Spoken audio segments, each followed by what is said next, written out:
എൻ്റെ പ്രണയം ഭാഗം 17. എന്നെ വിവാഹം കഴിക്കാൻ പറ്റില്ല എന്ന് പറഞ്ഞത് കൊണ്ടല്ലേ നീ എൻ്റെ അമ്മയെ ഇങ്ങനെ ഉപദ്രവിച്ചത്?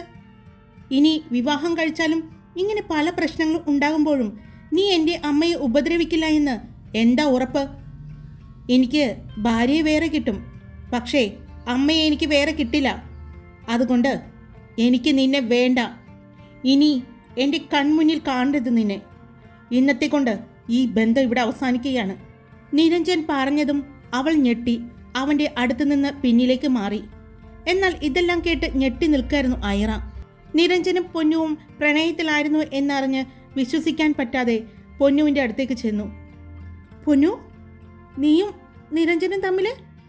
ഐറ ചോദിച്ചതും ഒരു പൊട്ടിക്കരച്ചിലോടെ പൊന്നു അവളെ ചേർത്ത് പിടിച്ചു. വിളിച്ചുകൊണ്ട് പൊയ്ക്കൊള്ളണം. ഇനി ഒരു ബന്ധവും പറഞ്ഞ് ആരും ഇങ്ങോട്ട് വരാൻ നിൽക്കണ്ട. നിരഞ്ജൻ പറഞ്ഞതും പെട്ടെന്ന് പൊന്നു ഐറയെ വിട്ട് നിരഞ്ജനെ നോക്കി.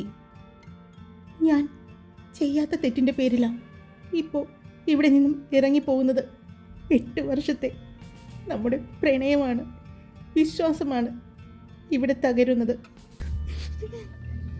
പൊന്നു വേഗം മുഖം തുടച്ചുകൊണ്ട് നിരഞ്ജൻ്റെ നേരെ വന്ന് നിന്നു. പിന്നെ സോഫയിൽ തല കുനിച്ചിരിക്കുന്ന നിരഞ്ജൻ്റെ അമ്മയെ നോക്കി, അവിടെ നിൽക്കുന്ന പൂജയെയും. അപ്പോൾ അവളുടെ മനസ്സിലൂടെ കടന്നു പോയത് തന്നെ വിവാഹം കഴിച്ചാൽ നിരഞ്ജന് ആപത്ത് സംഭവിക്കുമെന്ന് പറഞ്ഞ വാക്കുകളായിരുന്നു. ശരി, എന്നെ വിശ്വസിക്കാത്ത നിങ്ങളുടെ കൂടെ ജീവിക്കാൻ എനിക്കും താല്പര്യമില്ല. ഇവിടെ ഞാനും അവസാനിപ്പിക്കുകയാണ്. അവൾ പറഞ്ഞതും നിരഞ്ജൻ്റെ മുഖത്ത് ചെറിയൊരു ഞെട്ടലുണ്ടായി. പക്ഷേ അതിൻ്റെ പേരിൽ ഒരിക്കലും നിങ്ങളും എൻ്റെ ഏട്ടനും തമ്മിലുള്ള സൗഹൃദം, നമ്മുടെ വീട്ടുകാർ തമ്മിലുള്ള സൗഹൃദം ഇല്ലാതാവരുത്. അതുമാത്രമേ ഞാൻ നിങ്ങളോട് ചോദിക്കുന്നുള്ളൂ. മറ്റൊന്നും നിങ്ങളിൽ നിന്നും ഞാൻ ചോദിക്കുന്നില്ല. ആ ഉറപ്പെങ്കിലും നിങ്ങൾ എനിക്ക് തരണം. ഞാൻ നിങ്ങളുടെ കാല് പിടിക്കാം എന്ന് പറഞ്ഞ് പൊന്നു പെട്ടെന്ന് നിരഞ്ജൻ്റെ കാലിലേക്ക് വീണു. നിരഞ്ജൻ കുറച്ചുനേരം കണ്ണുകളടച്ചു നിന്നു. അവൻ്റെ നെഞ്ചു നേറുന്നുണ്ടായിരുന്നു. പക്ഷേ അവൻ്റെ കൺമുന്നിൽ അമ്മയുടെ നെറ്റിയിൽ നിന്നും വരുന്ന ചോരയായിരുന്നു. നിരഞ്ജൻ്റെ അമ്മ മുഖമുയർത്തി അവളെ നോക്കി. മോനെ, അമ്മ വിളിച്ചതും നിരഞ്ജൻ അമ്മയെ നോക്കി. നെറ്റിയിൽ കെട്ടിക്കൊടുത്തിരിക്കുന്ന തുണി ചോരയിൽ നനഞ്ഞിരിക്കുന്നത് കണ്ടതും അവന് വീണ്ടും ദേഷ്യം തോന്നി. ശരി, നീ പറഞ്ഞത് ഞാൻ സമ്മതിക്കുന്നു. ഞങ്ങൾ തമ്മിലുള്ള ഫ്രണ്ട്ഷിപ്പ് ഞാൻ അവസാനിപ്പിക്കുന്നില്ല. ഫാമിലികൾ തമ്മിലുള്ള സ്നേഹബന്ധവും ഞാൻ അവസാനിപ്പിക്കില്ല. പക്ഷേ ഞാനും നീയും തമ്മിലുള്ള ബന്ധം അവസാനിക്കുന്നു. നീ എൻ്റെ കൺമുന്നിൽ വരാതെ നോക്കണം. പിന്നെ ഈ നിൽക്കുന്ന പൂജയെ ഏറ്റവും അടുത്ത മുഹൂർത്തത്തിൽ നിരഞ്ജൻ എന്ന ഞാൻ എൻ്റെ ഭാര്യയായിട്ട് ഈ വീടിൻ്റെ മരുമകളായിട്ട് കൊണ്ടുവരാൻ തീരുമാനിച്ചു. നിരഞ്ജൻ പറഞ്ഞതും പൊന്നു പെട്ടെന്ന് താഴെ നിന്നും എഴുന്നേറ്റു. പുറകിലേക്ക് പോകുന്നത് പോലെ തോന്നിയ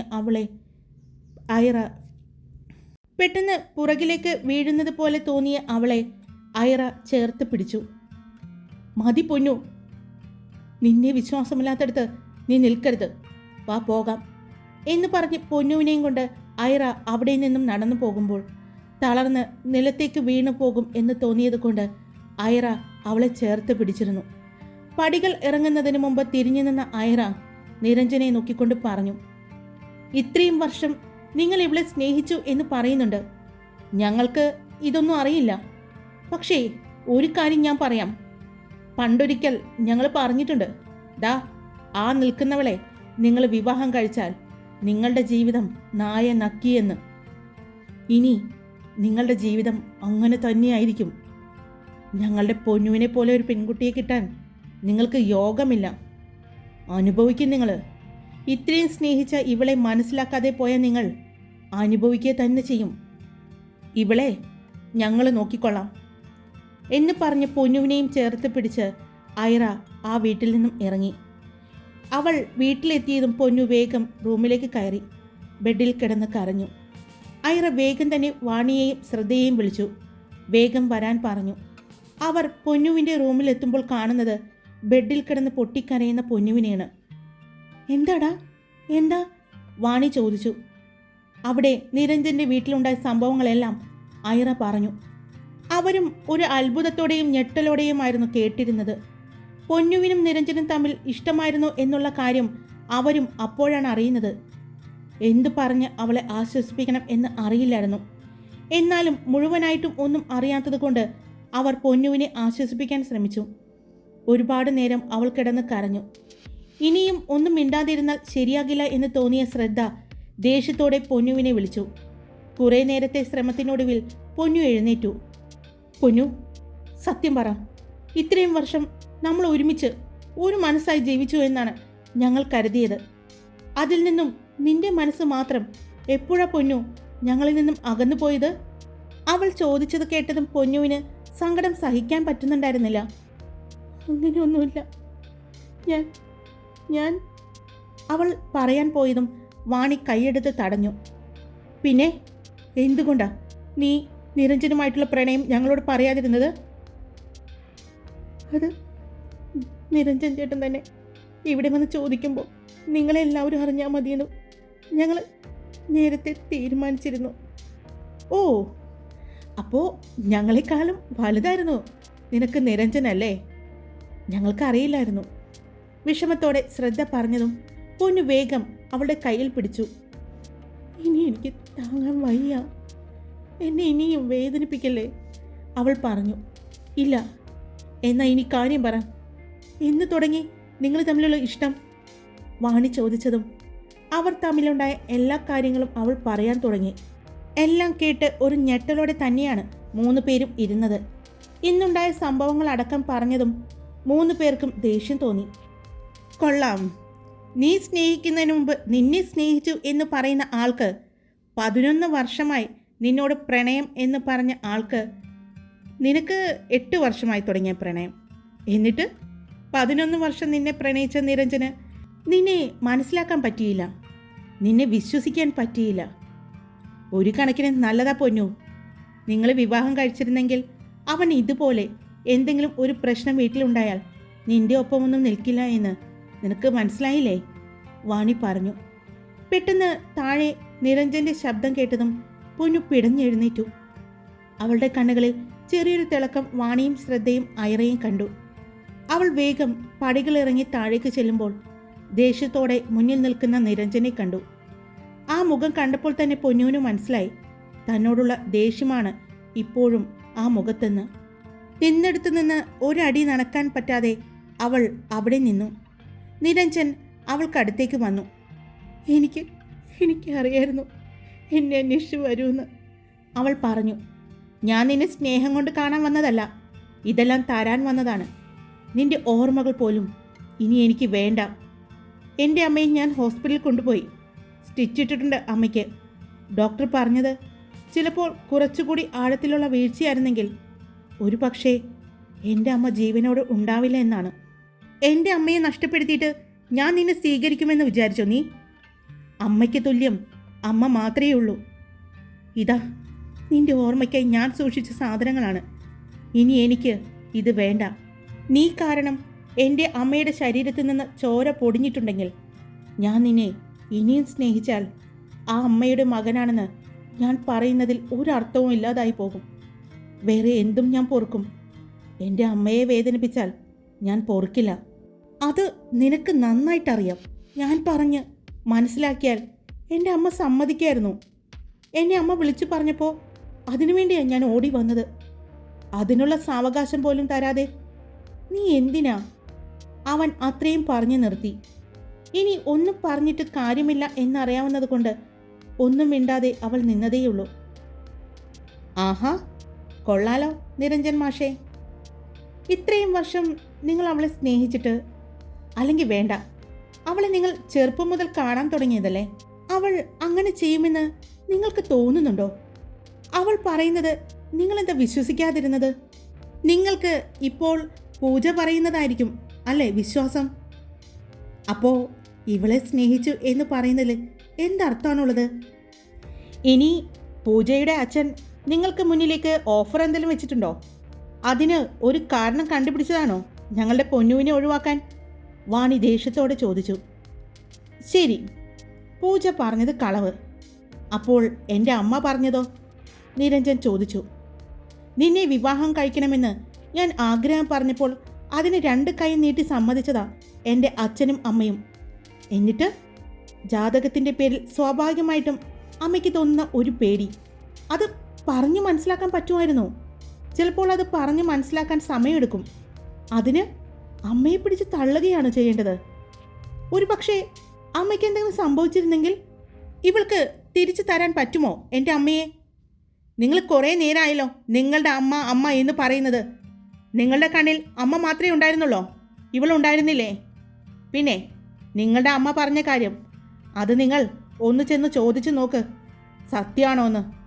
ഇപ്പോൾ പറഞ്ഞില്ലെങ്കിലും ചിലപ്പോൾ പിന്നീട് നിങ്ങളുടെ അമ്മ പറയും. അപ്പോഴേക്കും നിങ്ങൾക്ക് എല്ലാം നഷ്ടമായിട്ടുണ്ടാവും നിരഞ്ജൻ, ഐറ പറഞ്ഞു. ശരി, അതും ഞാൻ സമ്മതിച്ചു. പക്ഷേ ഇതെന്താണ് എന്ന് പറഞ്ഞ് അവൻ ഫോണെടുത്ത് അവൻ്റെ മൊബൈലിൽ വന്ന ഒരു ഫോട്ടോ കാണിച്ചു കൊടുത്തു. അത് കണ്ടതും പൊന്നു ഞെട്ടി. അവൾ ഞെട്ടലോടെ തന്നെ അവനെ നോക്കി. എന്താ നീ ഞെട്ടിയത്? നിരഞ്ജൻ പൊന്നുവിനോട് ചോദിച്ചു. പെട്ടെന്ന് നിരഞ്ജൻ്റെ കയ്യിൽ നിന്നും ഫോൺ ശ്രദ്ധ വാങ്ങി ആ ഫോട്ടോയിലേക്ക് നോക്കി. കൂടെ വാണിയും ഐറയും നോക്കി. അയ്യോ, ഇത് ശ്രദ്ധ എന്തോ പറയാൻ വന്നതും. വേണ്ട, ആരും ഇനി ഒന്നും പറയണ്ട, പൊന്നു പറഞ്ഞു. എന്നെ വിശ്വാസമില്ലാത്തടുത്ത് പറഞ്ഞു വിശ്വസിപ്പിക്കേണ്ട ആവശ്യമുണ്ടെന്ന് എനിക്ക് തോന്നുന്നില്ല, പൊന്നു പറഞ്ഞു. വേണ്ട, എനിക്ക് വിശ്വസിക്കണമെന്നുമില്ല. ഇനി നീ എനിക്ക് എൻ്റെ ഫ്രണ്ട് തരുണിൻ്റെ സഹോദരി മാത്രമായിരിക്കും. പക്ഷേ അതിൻ്റെ പേരിൽ പോലും എൻ്റെ മുന്നിലേക്ക് വരരുത് എന്ന് പറഞ്ഞ് അവൻ അവിടെ നിന്നും ഇറങ്ങിപ്പോയി. പൊന്നു അവിടെ തന്നെ താഴേക്ക് ഇരുന്ന് പോയി. അവൾക്ക് ചുറ്റും അവളുടെ 3 കൂട്ടുകാരും വന്ന് അവളെ ചേർത്ത് പിടിച്ചു. എടാ എഴുന്നേക്ക്, നീ കരയാതെ. നിന്നെ വേണ്ട എന്ന് പറഞ്ഞ ആളെ വേണ്ടെന്ന് വെക്കണം പൊന്നു.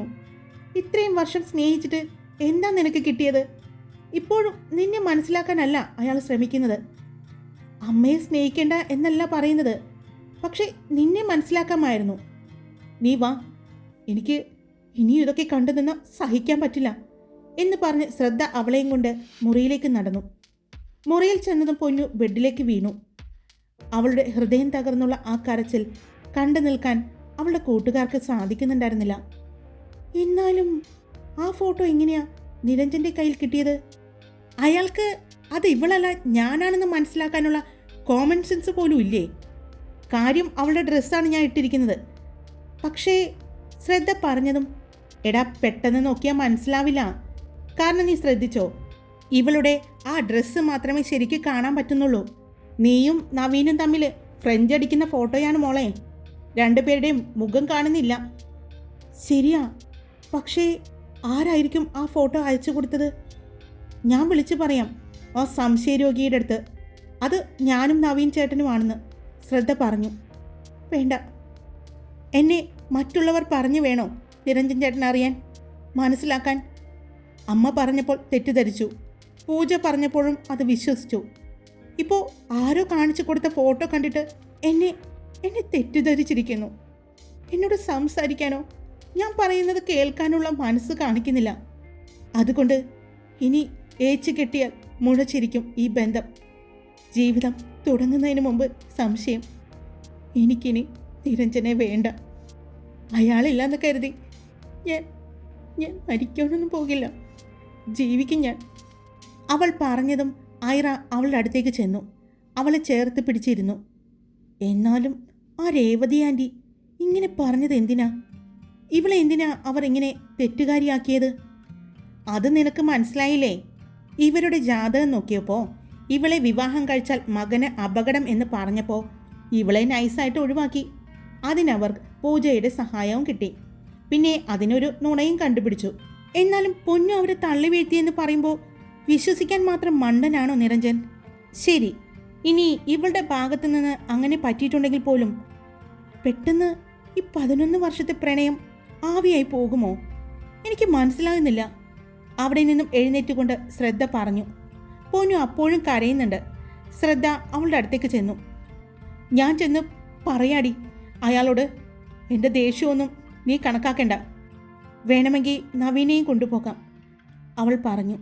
വേണ്ടടാ, പോകണ്ട. ഇവൾ പറഞ്ഞതുപോലെ നീ ചെന്ന് പറഞ്ഞ് ആ കാര്യങ്ങൾക്ക് ക്ലാരിഫിക്കേഷൻ നൽകി. പക്ഷേ നിരഞ്ജൻ്റെ അമ്മയെ തള്ളിയിട്ടു എന്ന് പറയുന്നില്ലേ, അതിൽ നമ്മൾ എങ്ങനെ തെളിയിക്കും? അങ്ങനെ തെളിയിച്ചാലും ഇവൾ എല്ലാ കാര്യങ്ങളും ഇങ്ങനെ തെളിയിച്ചു കൊണ്ടിരിക്കണം. അതുകൊണ്ട് ഭർത്താവിൻ്റെ സഹോദരി ആയിട്ടല്ല, എൻ്റെ പ്രിയ കൂട്ടുകാരിയായിട്ട് ഞാൻ പറയുകയാണ്, എൻ്റെ ചങ്കായിട്ട് പറയുകയാണ് ഞാൻ. ഇവൾക്കിനി നിരഞ്ജനെ വേണ്ട. ഞാനും തരുണേട്ടനും സ്നേഹിച്ച് വിവാഹം കഴിച്ചതാണ്. എനിക്കറിയാം ഒരിക്കലും ഈ ഒരു അവസ്ഥയിൽ താങ്ങാൻ പറ്റില്ല എന്ന്. പക്ഷേ കുറച്ചു നാൾ കഴിയുമ്പോൾ ഇവൾക്ക് മറക്കാൻ പറ്റും. മനുഷ്യന് ദൈവം മറവി തന്നിരിക്കുന്നത് ഇങ്ങനെയുള്ള കാര്യങ്ങൾ മറക്കാൻ വേണ്ടിയാണ്. അതുകൊണ്ട് നിരഞ്ജൻ എന്ന് പറയുന്ന അധ്യായം ഇവിടെ നമ്മൾ മറക്കുകയാണ്. ഇനി നിരഞ്ജനുമായിട്ട് നമുക്ക് യാതൊരുവിധ ബന്ധങ്ങളും ഉണ്ടാവില്ല. ഇനി നിരഞ്ജനുമായിട്ട് നമ്മുടെ പൊന്നുവിനും ഒരു ബന്ധവും ഉണ്ടാവില്ല. അങ്ങനെ ഉണ്ടായാൽ അന്ന് ഞാൻ ഈ വീട്ടിൽ നിന്നും ഇറങ്ങും, ആയിറ പറഞ്ഞു. നീ ഇതെന്താ പറയുന്നേ? അവൾ പറയുന്നത് കേട്ട് ശ്രദ്ധ അവളെ ദേഷ്യത്തോടെ നോക്കി. അതെ, ഞാൻ ഈ വീട് വിട്ട് പോകും. അത് ഇവളുടെ ചേട്ടനെയും കൊണ്ടല്ല, ഇവളുടെ ചേട്ടനെ ഇവിടെ ഉപേക്ഷിച്ച് ഞാൻ പോകും. ആയിറ പറഞ്ഞതും എല്ലാവരും ഞെട്ടി അവളെ നോക്കി. എനിക്ക് വലുത് ഇവളാ. ഇവൾക്ക് ഞാൻ പറയുന്നത് അനുസരിക്കാൻ താല്പര്യമില്ലെങ്കിൽ പിന്നെ ഇവളുടെ കൂടെ ജീവിക്കാൻ എനിക്കും താല്പര്യമില്ല. ഇവളെ നഷ്ടപ്പെടാതിരിക്കാനാണ് കൂടുതലും ഞാൻ തരുണേട്ടനൊപ്പം ജീവിക്കാൻ തുടങ്ങിയത്. ആദ്യം ഞാൻ ഇവളെയല്ലേ കണ്ടത്, അതിനുശേഷമല്ലേ തരുണേട്ടൻ എൻ്റെ ജീവിതത്തിലേക്ക് വന്നത്. എനിക്ക് വാക്ക് താ പൊന്നു, ഇനി നീ നിരഞ്ജനെ കാണരുത് എന്നൊന്നും ഞാൻ പറയില്ല. കാണണം. അവൻ്റെ മുന്നിൽ നീ തൻ്റെ അടുത്തോടു കൂടി ജീവിച്ച് കാണിച്ചു കൊടുക്കണം. പക്ഷേ അവനെ ഇനി നീ സ്നേഹിക്കില്ല എന്ന്. അവൻ ഇനി തിരിച്ചു വന്നാലും, അവൻ്റെ തെറ്റ് മനസ്സിലാക്കി അവൻ തിരിച്ചു വന്നാലും ഇനി നിരഞ്ജൻ എന്ന ആള് നമുക്ക് വേണ്ട, ആയിറ പറഞ്ഞു. അത് കേട്ട് വാണിയും ശ്രദ്ധയും കൂടി അവളുടെ അടുത്തേക്ക് വന്നിരുന്നു കൊണ്ട് പറഞ്ഞു, ശരിയാ പൊന്നു, ഇനി നമുക്ക് വേണ്ട. അവർ 3 പേരും ഒരുപോലെ പൊന്നുവിനോട് പറഞ്ഞു. പൊന്നു ഒന്നും പറയാതെ അപ്പോഴും കരഞ്ഞുകൊണ്ടേയിരുന്നു. ഞാനിപ്പോൾ വരാം എന്ന് പറഞ്ഞുകൊണ്ട് അവിടെ നിന്നും ആയിറ താഴേക്ക് പോയി. പോകുമ്പോൾ അവൾ കണ്ണുകൊണ്ട് അവരോട് 2 പേരോടും താഴേക്ക് വരാൻ കാണിച്ചു. ആയിറ ചെന്ന് താഴെ സോഫയിൽ ഇരുന്നു. അപ്പോഴേക്കും അങ്ങോട്ട് വാണിയും ശ്രദ്ധയും വന്നു. എന്താടാ? വാണി ചോദിച്ചുകൊണ്ട് ആയിറയുടെ അടുത്തിരുന്നു. അവളെന്തേ? കിടക്കുന്നുണ്ട്. അവളെ ഒറ്റയ്ക്കാക്കരുത്, ശ്രദ്ധിക്കണം. എപ്പോഴും നമ്മളുടെ കണ്ണ് അവളുടെ പുറകെ വേണം. പെട്ടെന്നൊന്നും അവൾക്കത് അംഗീകരിക്കാൻ പറ്റില്ല, അറിയാലോ. 1-2 ദിവസം കൊണ്ടുള്ള, അല്ലെങ്കിൽ 1 വർഷത്തെയോ 2 വർഷത്തെയോ ഇഷ്ടമല്ല. അവളുടെ ജീവിതത്തിലെ ആദ്യത്തെ പ്രണയമാണ്. അത് പെട്ടെന്ന് അവളുടെ മനസ്സിൽ നിന്നും പോവില്ല. ഞാൻ പെട്ടെന്ന് മറക്കാൻ പറ്റും എന്നൊക്കെ പറഞ്ഞാലും പെട്ടെന്നൊന്നും പോകില്ല, ഐറ പറഞ്ഞു. അപ്പോഴാണ് ശ്രദ്ധയുടെ ഫോൺ റിങ് ചെയ്തത്. അവൾ നോക്കിയപ്പോൾ നവീനായിരുന്നു, ഹരിയുടെ ഫ്രണ്ട് നവീൻ. നവീനുമായിട്ട് ശ്രദ്ധ പ്രണയത്തിലാണ്. അത് ഫോർ ദ പീപ്പിളിലെ എല്ലാവർക്കും അറിയാമെങ്കിലും ബാക്കി ആർക്കും അറിയില്ല. ഫോൺ വന്നതും നീ ആ ഫോണിങ് തന്നേ എന്ന് പറഞ്ഞുകൊണ്ട് ഐറ ശ്രദ്ധയുടെ കയ്യിൽ നിന്നും ഫോൺ വാങ്ങി. ഐറ എന്താ ചെയ്യാൻ പോകുന്നത് എന്നുള്ള രീതിയിൽ അവിടെ ശ്രദ്ധയും നോക്കി നിന്നു. ഹലോ നവീൻ ചേട്ടാ, ഞാൻ ഐറയാണ്, അവൾ പറഞ്ഞു. പറയൂ ഐറക്കുട്ടി, എന്ത് പറ്റി? ശബ്ദം മാറിയിരിക്കുന്നല്ലോ, കരഞ്ഞോ? അല്ല, അവളെന്തേ ശ്രദ്ധ? അവളിവിടെയുണ്ട്. ഞാൻ ഒരു കാര്യം ചോദിക്കാൻ വേണ്ടി ഫോൺ വാങ്ങിയത്. ഹരിച്ചേട്ടൻ എവിടെയാ? ഐറ ചോദിച്ചു. അവളുടെ ആ ചോദ്യം കേട്ടപ്പോൾ വാണിക്കും ശ്രദ്ധയ്ക്കും കാര്യം മനസ്സിലായി. അവൻ ഷോപ്പിലുണ്ടാകും. ചേട്ടൻ പറ്റുമെങ്കിൽ ഒന്ന് പെട്ടെന്ന് ഹരിച്ചേട്ടനെയും കൊണ്ട് പൊന്നുവിൻ്റെ വീട്ടിലേക്കൊന്ന് വരാമോ? ഐറ ചോദിച്ചു. എന്താ, എന്തെങ്കിലും പ്രശ്നമുണ്ടോ? നവീൻ ചോദിച്ചതും അത്യാവശ്യമാണ്, പെട്ടെന്ന് വരണം, ഇവിടെ വന്നിട്ട് സംസാരിക്കാം എന്ന് പറഞ്ഞുകൊണ്ട് അവൾ ഫോൺ ശ്രദ്ധയ്ക്ക് കൊടുത്തു. ശ്രദ്ധയും ഇങ്ങോട്ട് വരാൻ തന്നെ പറഞ്ഞു ഫോൺ കട്ട് ചെയ്തു. നമ്മളിൽ ആരെങ്കിലും എപ്പോഴും അവളുടെ കൂടെ വേണം. നിങ്ങൾ ആരെങ്കിലും ചെല്ല്, ഞാൻ അപ്പോഴേക്കും ചായ എടുക്കാം. അവൾ ഒന്നും കഴിച്ചിട്ടില്ല ഈ നേരം വരെ, പിന്നെ അവരും വരുമല്ലോ എന്ന് പറഞ്ഞ് ഐറ അടുക്കളയിലേക്ക് പോയി. ശ്രദ്ധയും വാണിയും കൂടി പൊന്നുവിൻ്റെ അടുത്തേക്ക് ചെന്നു. പെട്ടെന്ന് എന്തോ ഓർത്തതുപോലെ ഫോൺ എടുത്ത് ഐറ മുത്തശ്ശിയെ വിളിച്ചു. മുത്തശ്ശി ഫോൺ എടുത്തതും മുത്തശ്ശിക്ക് പൊന്നുവിൻ്റെയും നിരഞ്ജൻ ചേട്ടൻ്റെയും കാര്യം അറിയാമായിരുന്നോ അല്ലേ? ഐറ ചോദിച്ചു. മോളെ, അത് അവൾ പറഞ്ഞു അല്ലേ? എന്നോട് ആരോടും പറയരുതെന്നും പറഞ്ഞ് വാക്ക് വാങ്ങിയിട്ട് ആ കള്ളി തന്നെ എന്നെ ഒറ്റിയിരിക്കുന്നു അല്ലേ? മുത്തശ്ശി പറഞ്ഞു. മുത്തശ്ശി, അത് പിന്നെ ഐറ ഇന്നുണ്ടായ സംഭവങ്ങളെല്ലാം പറഞ്ഞു. അത് കേട്ടതും അവർ ആകെ തകർന്നു. എൻ്റെ കുഞ്ഞ്! മുത്തശ്ശിയുടെ കരച്ചിൽ കേട്ടതും, ഒന്നുമില്ല മുത്തശ്ശി, കുഴപ്പമൊന്നുമില്ല. പറ്റുമെങ്കിൽ മുത്തശ്ശി നാളെ ഇങ്ങോട്ടൊന്ന് വരാൻ നോക്ക്. ഞാൻ വരാം മോളെ. എൻ്റെ കുഞ്ഞിനെ ശ്രദ്ധിച്ചേക്കണേ. പറ്റുമെങ്കിൽ ഞാൻ ഇപ്പോൾ തന്നെ വരാം. ഇവിടെ അവളുടെ മാമനുണ്ടോയെന്ന് ഞാൻ നോക്കട്ടെ മോളെ എന്ന് പറഞ്ഞ് മുത്തശ്ശി ഫോൺ കട്ട് ചെയ്തു. അരമണിക്കൂർ കഴിഞ്ഞപ്പോൾ മുറ്റത്ത് ഒരു കാറ് വന്ന് നിന്നു. ആയിറ ചെന്ന് നോക്കിയപ്പോൾ ഹരിയും നവീനുമായിരുന്നു. രണ്ടുപേരുടെയും മുഖത്ത് നല്ല ടെൻഷനുണ്ട്. എന്താ പറ്റിയേ? അങ്ങോട്ട് വന്നുകൊണ്ട് നവീൻ ചോദിച്ചു. അത് നിങ്ങൾ കയറിയിരിക്കുക എന്ന് പറഞ്ഞ് ഐറ മാറി നിന്നു. ഐറ താഴെ നിന്ന് തന്നെ ശ്രദ്ധയെയും വാണിയെയും വിളിച്ചു. രണ്ടുപേരും താഴേക്ക് വന്നപ്പോൾ കണ്ടു സോഫയിൽ ഇരിക്കുന്ന ഹരിയെയും നവീനെയും. എന്താ മനുഷ്യനെ ടെൻഷൻ അടിപ്പിക്കാതെ കാര്യം പറയും, നവി ദേഷ്യത്തോടെ ചോദിച്ചു. നിങ്ങൾ ദേഷ്യപ്പെടല്ലേ? അതിലും വലിയ ദേഷ്യത്തിൽ നിൽക്കാം ഞങ്ങളിവിടെ. വാണിയും ശ്രദ്ധയും അവരോട് കാര്യങ്ങളെല്ലാം പറഞ്ഞു. എല്ലാം കേട്ട് ആകെ ഞെട്ടലിലായിരുന്നു ഹരിയും നവീനും. നവീൻ ഹരിയുടെ കയ്യിൽ പിടിച്ചു.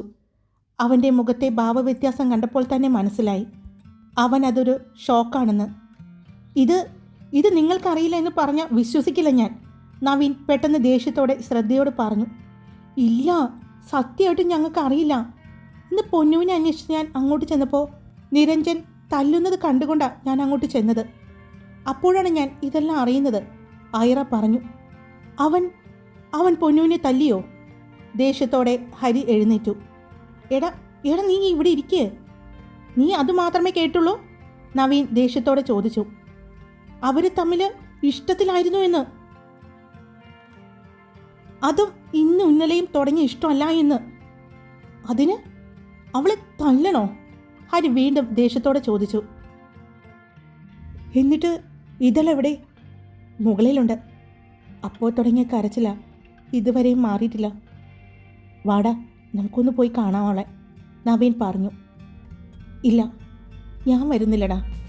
എനിക്ക് ആ അവസ്ഥയിൽ അവളെ കാണണ്ട എന്ന് പറഞ്ഞ് ഹരി അവിടെ തന്നെ സോഫയിലിരുന്നു. പെട്ടെന്ന് എന്തോ ഓർത്തതുപോലെ, അത് ശ്രദ്ധയും നവീനുമാണെന്ന് പറഞ്ഞാൽ നിരഞ്ജൻ പൊന്നുമായിട്ടുള്ള പ്രശ്നം മാറുമോ? ഹരി ചോദിച്ചു. അത് കേട്ട് എല്ലാവരും അവനെ നോക്കി. അവൻ്റെ നെഞ്ച് വിങ്ങുന്നത് അവൻ്റെ കണ്ണുകളിലെ വിഷമവും അവർക്ക് മനസ്സിലാകുന്നുണ്ടായിരുന്നു. വേണ്ട ഹരിയേട്ടാ, ഇനി അവനെ വേണ്ട ഞങ്ങളുടെ പൊന്നുവിന്, വാണി പറഞ്ഞു. നീ വാ, നമുക്കൊന്ന് പോയി കാണാം, നവീൻ വീണ്ടും വിളിച്ചു. വേണ്ടടാ, ഞാനില്ല എന്ന് പറഞ്ഞില്ലേ. എനിക്ക് അവളുടെ കരയുന്ന മുഖം കാണണ്ട, ഹരി ഉറപ്പിച്ച് പറഞ്ഞു നവീനെ നോക്കി. ശ്രുതിയും നവീനും കൂടി പൊന്നുവിനെ കാണാൻ മുറിയിലേക്ക് ചെന്നു. അപ്പോഴും കരച്ചിൽ പുറത്തേക്ക് കേൾക്കുന്നുണ്ട്. പൊന്നു, ദേ നവീൻ ചേട്ടൻ വന്നിരിക്കുന്നു, ശ്രദ്ധ പറഞ്ഞതും വേഗം പൊന്നു കണ്ണ് തുടച്ച് എഴുന്നേറ്റിരുന്നു. നവീൻ അവളുടെ അടുത്ത ബെഡിലിരുന്നു. പൊന്നു, ഞങ്ങൾ സംസാരിക്കണോ? ഞങ്ങൾ അയാളോട് പറയാം ആ ഫോട്ടോയിലുള്ളത് ഞാനും ഇവളുമാണെന്ന്. തെറ്റിദ്ധാരണ മാറിക്കഴിഞ്ഞാൽ നിരഞ്ജൻ്റെ പ്രശ്നം മാറണമെങ്കിൽ ഞാൻ അത് ചെയ്യാൻ തയ്യാറാണ്, നവീൻ പറഞ്ഞു. അവൾ അല്പനേരം മൗനമായിരുന്നതിന് ശേഷം, വേണ്ട ഏട്ടാ, ഇത്രയും വർഷം എന്നെ സ്നേഹിക്കുന്നു എന്ന് പറഞ്ഞിട്ട് എന്നെ മനസ്സിലാക്കാൻ പറ്റിയില്ലെങ്കിൽ വേണ്ട. ആ ഫോട്ടോയിൽ കാണുന്നത് ഞാനല്ല എന്ന് ആൾക്ക് മനസ്സിലാക്കാൻ പറ്റില്ലേ? ഞാൻ വിചാരിച്ചു എൻ്റെ നിഴൽ പോലും കണ്ടാൽ ആൾക്ക് മനസ്സിലാവുമെന്നാ.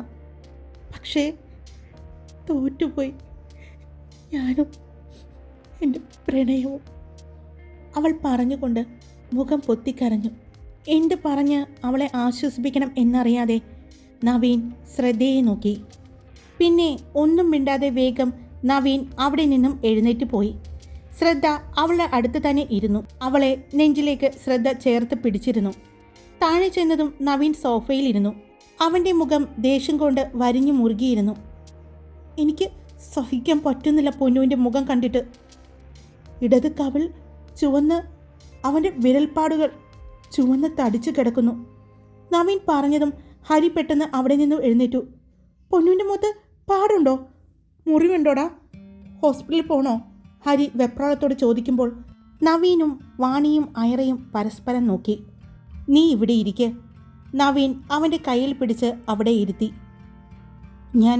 ഞാൻ ഹരിയേട്ടനെ കാണണമെന്ന് പറഞ്ഞത് മറ്റൊരു കാര്യം ചോദിക്കാനാണ്. ഇപ്പോൾ ഏട്ടന് കാര്യങ്ങളൊക്കെ മനസ്സിലായില്ലേ? പൊന്നു മറ്റൊരാളുമായി ഇഷ്ടത്തിലായിരുന്നു. ഇനിയും ഹരിയേട്ടനെ ഞങ്ങളുടെ പൊന്നുവിനെ സ്നേഹിക്കാൻ പറ്റുമോ? ഇതെല്ലാം അറിഞ്ഞു വെച്ചുകൊണ്ട് ഒരിക്കൽ പോലും ഇതിൻ്റെ പേരിൽ അവളെ പറഞ്ഞ് വേദനിപ്പിക്കാതെ ഞങ്ങളുടെ പൊന്നുവിനെ സ്നേഹിക്കാൻ പറ്റുമോ ഹരിയേട്ടന്? ഐറ ചോദിച്ചു. അവളുടെ ചോദ്യം കേട്ടതും ഹരി അവളെ തന്നെ നോക്കി. സ്നേഹിക്കാൻ പറ്റുമോ എന്നോ? ഈ പറഞ്ഞ അത്രയും വർഷത്തെ കണക്കൊന്നും ഇല്ലെങ്കിലും കണ്ട അന്നു മുതൽ ഈ നെഞ്ചിൽ കയറിക്കൂടിയത് അവള്. ഒരു ജാതകദോഷത്തിൻ്റെ പേരിലോ മറ്റൊരാളുടെ ഒപ്പമുള്ള ഒരു ഫോട്ടോ കണ്ടോ എന്നുള്ള പേരിലോ ഒരിക്കലും എൻ്റെ പ്രണയം മനസ്സിൽ നിന്ന് പോകില്ല.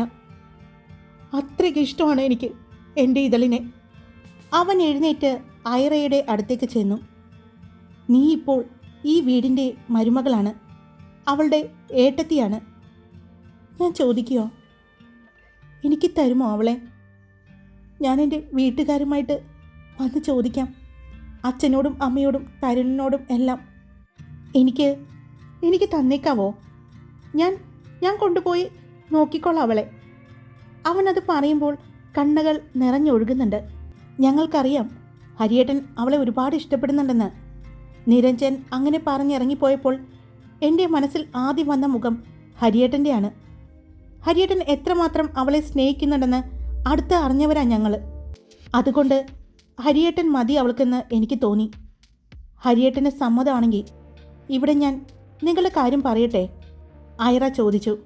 നിങ്ങളുടെ അഭിപ്രായങ്ങൾ എൻ്റെ സ്റ്റോറിക്ക് നല്ലതാണ് എന്ന് തോന്നിയാൽ അത് എനിക്ക് കൂടി അംഗീകരിക്കാൻ പറ്റുകയാണെങ്കിൽ ഉറപ്പായിട്ടും ഞാനത് എൻ്റെ സ്റ്റോറിയിൽ കൊണ്ടുവരാൻ ശ്രമിക്കുന്നുണ്ട് കേട്ടോ.